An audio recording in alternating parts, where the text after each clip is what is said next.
Bago ka mag-apply ng calamity loan dito sa SSS, dapat gawin mo muna yung mga requirements at i-double check kung eligible ka ba.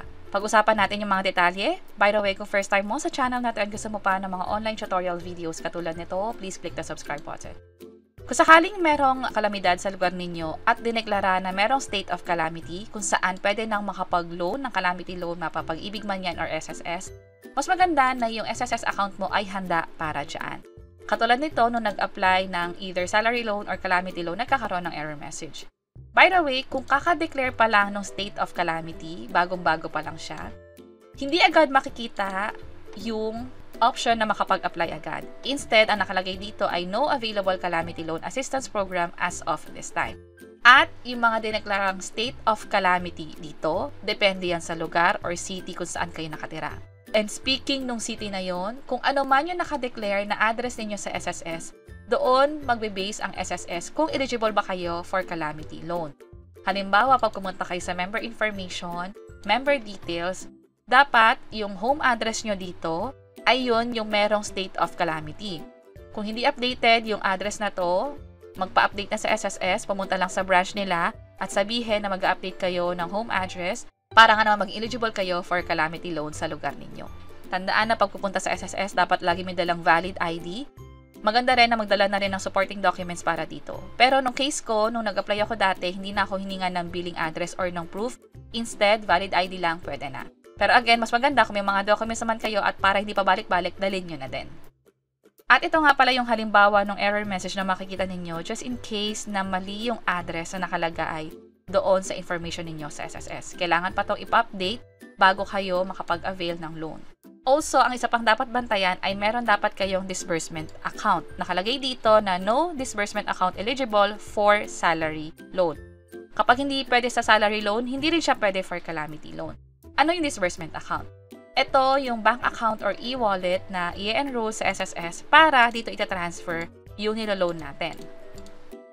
At nandirito yung mga bank account na pwede, katulad ng sa BPI, sa BDO, also yung sa Land Bank, Maya Bank, at marami pang iba. Dito kung mapapansin nyo, meron na akong disbursement account, pero GCash lang ito. Pwede rin kasi kayong mag-enroll ng e-wallet. Yun nga lang, hindi ito nakakatanggap ng disbursement for loans. Pwede lang ito para sa ibang mga benepisyo katulad nung sa maternity, sickness, pero may pagkakataon na limited din ito. Mas maganda na bank ang mismong i-enroll para pwede na siya sa lahat ng benefits, pwede rin siya for loans. Again, yung bank account ay nakalista dito. I-double check nyo kung yung payroll account ninyo o yung savings account ninyo ay nandito at pwede siyang makatanggap ng perang padala through PesoNet. Ganon kasi yung pag-transfer ng SSS, PesoNet Bank Transfer, ang gagawin nila para makuha ninyo yung claims ninyo sa SSS. Bukod sa disbursement account, meron ding requirements na tinatawag dito or eligibility. Ano-ano yung mga iyon? Katulad ng nakalagay dito, dapat meron kang at least 36 monthly contributions. Pwede yang i-check sa SSS account ninyo. Sa dashboard, nakalagay dito kung ilan na yung contribution. At ito, nakaka-158 contribution na. So, pasok na siya dito sa unang option. Yun nga lang, nakalagay dito na yung huling 6 na hulog ay dapat nangyari in the last 12 months.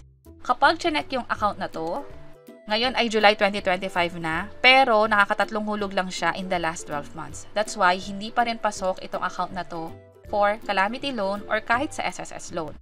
Also, kung meron ka namang 6 monthly contribution, pero iba-iba yung member category niya, halimbawa yung 3 doon ay employed, tapos yung 3 doon na sumunod ay OFW or self-employed, hindi rin yun pwede.